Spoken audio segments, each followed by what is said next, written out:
ओम साई राम। आप सभी साई भक्तों का इस साई प्रार्थना केंद्र पर स्वागत है। फिर आप सबसे मिलकर मुझे बहुत खुशी हो रही है। हर बार की तरह इस बार भी इस वीडियो के माध्यम से हम बाबा के एक नए विषय के बारे में जानेंगे। क्या बाबा सपने में आते हैं? कुछ लोग कहते हैं कि मेरे सपने में कभी बाबा आए ही नहीं। कुछ कहते हैं कि मेरी नींद अचानक खुल गई लेकिन मैंने सपने में बाबा को देखा। लेकिन कुछ लोग कहते हैं कि मैंने सपने में बाबा को देखा लेकिन बाबा ने मुझसे कुछ भी नहीं कहा। कुछ लोग सपने में बाबा के चरणों को देखते हैं, उनके आशीर्वाद देने वाले हाथों को देखते हैं। इस प्रकार कई साई भक्तों ने विभिन्न रूपों व अंगों में बाबा के दर्शन किए होंगे और उनका अनुभव भी किया होगा। कुछ भक्तों का कहना होगा कि मैं बाबा को अपना सद्गुरु मानता हूँ, उन्हें परम पूज्य मानकर उनकी पूजा अर्चना करता हूँ, लेकिन फिर भी आज तक मैंने सपने में भी बाबा के दर्शन नहीं किए। बाबा के दर्शन पाने के लिए मैं क्या करूं? हम विभिन्न रूपों में बाबा को देखते हैं, उनसे बातें करते हैं, लेकिन सपने में बाबा को देखना हर किसी की चाह होती है। कई भक्तों ने उनसे सपने में उनके भविष्य में होने वाले विषयों के बारे में जाना भी होगा। अगर हम कुछ विषयों को ध्यान में रखकर उनकी आराधना करें तो वे किसी न किसी रूप में आपसे बातें करेंगे। हम उन्हें श्रद्धा और सबूरी से पूजें, बस यही काफ़ी है। बाबा के प्रति श्रद्धा और सब्र होना चाहिए, आपको बाबा के दर्शन कराएगी। यही दो चीज़ आपको बाबा के दर्शन कराएगी। मैं आप सभी को बताना चाहती हूँ कि हम उस सद्गुरु का संपूर्ण रूप सपने में देख सकें, इसके लिए हमें अनेक तप करने पड़ते हैं। यह कोई साधारण सी बात नहीं है, तभी हम उनका संपूर्ण रूप देख सकते हैं। प्रायः हम उनके चरण कमल, उनके आशीर्वाद देने वाले हाथ या नेत्र सपने में देख पाते हैं। कभी कभी बाबा हमें जलते हुए दीपक के प्रकाश में भी नजर आते हैं। हम उनके संपूर्ण रूप को सरलता से नहीं देख सकते। अनेक तप तथा उनके परम शिष्य बनने के पश्चात ही हम उनका संपूर्ण रूप देख सकते हैं। लेकिन यह 100% सत्य है कि बाबा हमारे सपने में आकर हमसे बातें करते हैं, अब वह चाहे वे किसी भी रूप में आए। जब भी हमें कोई कष्ट, दुख, परेशानी या संकट हो और हम अपने सद्गुरु साई को याद करें तो अवश्य कई भक्तों को बाबा ने उनकी परेशानियों का हल सपनों में आकर दिया है। अगर बाबा आपके सपनों में ना आए तो आप हताश ना हो, उन्हें सच्ची श्रद्धा व विश्वास के साथ पूजें, उन्हें सबूरी के साथ पूजें। वे आपको सपने में ही नहीं साक्षात दर्शन भी दे सकते हैं। सपनों में बाबा को देखना, इस विषय में श्री साई सच्चरित्र में कई जगहों पर इसका वर्णन किया गया है। अध्याय 30 में 2 तथ्य सपनों के विषय में बताए गए हैं। इसमें बाबा किस प्रकार सपने में आते हैं तथा उसका क्या फल होता है, इसका वर्णन किया गया है।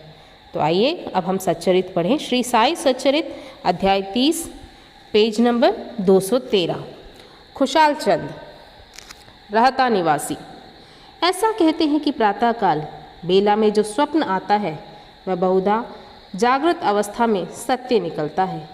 ठीक है, ऐसा ही होता होगा, परंतु बाबा के संबंध में समय का ऐसा कोई प्रतिबंध नहीं था। ऐसा ही एक उदाहरण प्रस्तुत है। बाबा ने एक दिन तृतीय पहर काका साहेब को तांगा लेकर रहता से खुशाल चंद को लाने के लिए भेजा, क्योंकि खुशाल चंद से उनकी कई दिनों से भेंट ना हुई थी। रहता पहुंचकर काका साहेब ने यह संदेश उन्हें सुना दिया।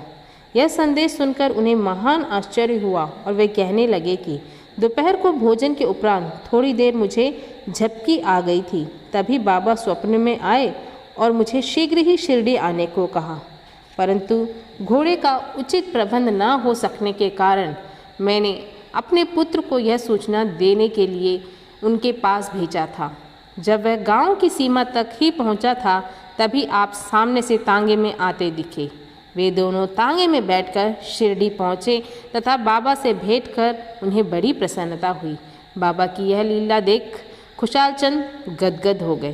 तो यहाँ आपको बहुत ही स्पष्ट रूप में दिया है कि किस प्रकार बाबा ने उन्हें सपने में मिलने के लिए कहा और वे मिलने के लिए भी निकले। अगला तथ्य है मुंबई के रामलाल पंजाबी। मुंबई के एक पंजाबी ब्राह्मण श्री रामलाल को बाबा ने स्वप्न में एक महंत के वेश में दर्शन देकर शिरडी आने को कहा। उन्हें नाम ग्राम कुछ भी पता न चल रहा था। उनको श्री दर्शन करने की तीव्र उत्कंठा हो तो थी, परंतु पता ठिकाना ज्ञात न होने के कारण बड़े असमंजस में पड़े हुए थे। जो आमंत्रण देता है वही आने का प्रबंध भी करता है। अंत में वैसा ही हुआ। उसी दिन संध्या समय जब वे सड़क पर टहल रहे थे तो उन्हें एक दुकान पर बाबा का चित्र टांगा देखा। स्वप्न में उन्हें जिस आकृति वाले महंत के दर्शन हुए थे वे इस चित्र में ही सादृश्य थे। पूछताछ करने पर उन्हें ज्ञात हुआ कि यह चित्र शिरडी के श्री साई समर्थ का है और तब उन्हें शीघ्र ही शिरडी प्रस्थान कर दिया तथा जीवन पर्यंत शिरडी में ही निवास किया। इस प्रकार बाबा ने अपने भक्तों को अपने दर्शन के लिए शिरडी में बुलाया और उनकी लौकिक और पारलौकिक समस्त इच्छाएं पूर्ण की। तो इस तथ्य से भी स्पष्ट सिद्ध होता है किस प्रकार रामलाल को स्वप्न में एक महंत के रूप में बाबा ने दर्शन दिए। तो इसलिए यह आवश्यक नहीं है कि बाबा स्वयं उनके स्वयं रूप में आए, वे अलग अलग रूपों में भी आपको आकर स्वप्न में दर्शन दे सकते हैं। तो रामलाल पंजाबी जी को बाबा ने महंत के रूप में दर्शन दिया और शिरडी आने का निमंत्रण दिया और उन्होंने किस प्रकार उन्हें शिरडी बुलाया इस चीज़ का इधर पे बहुत ही अच्छे तरीके से वर्णन किया गया है। तो इस प्रकार आपके सपने में बाबा का आपसे बात करना आपके अच्छे विषयों के लिए ही है। जब भी बाबा आपके सपनों में आए तो डरे नहीं, वे आपसे कुछ कहना भी चाह सकते हैं। आपके लिए जो भी बुरा होने वाला हो उसे टाल भी सकते हैं या आपको उससे सूचित करना भी चाह सकते हैं। अर्थात बाबा आपके सपनों में आए यह आपके लिए सदैव शुभ होगा। हर किसी को बाबा सपने में दर्शन नहीं देते। वे लोग बहुत ही खुशकिस्मत होते हैं जिन्हें बाबा के दर्शन का पुण्य मौका प्राप्त होता है। वे जो कुछ भी हमारे सपने में हमसे कहते हैं वे हमारे लिए अच्छे के लिए ही होता है। अगर कुछ अशुभ घटित होने वाला हो तो भी वह हमें बाबा सपनों के माध्यम से भी सचेत करते हैं। इस प्रकार बाबा सदैव अपने भक्तों का ख्याल रखते हैं। इस प्रकार बाबा का आशीर्वाद आप सभी पर बना रहे। आप सभी की सारी मनोकामनाएं पूर्ति के लिए हम हमारे प्रार्थना केंद्र में आप सभी के लिए प्रार्थना करते हैं। अगर आपकी और भी कोई मनोकामनाएं या प्रार्थनाएं हों तो आप हमें हमारे कमेंट बॉक्स पर भेज सकते हैं। अगर आपको मेरा ये वीडियो पसंद आए तो इसे अवश्य लाइक कीजिए और सब्सक्राइब करना ना भूलें।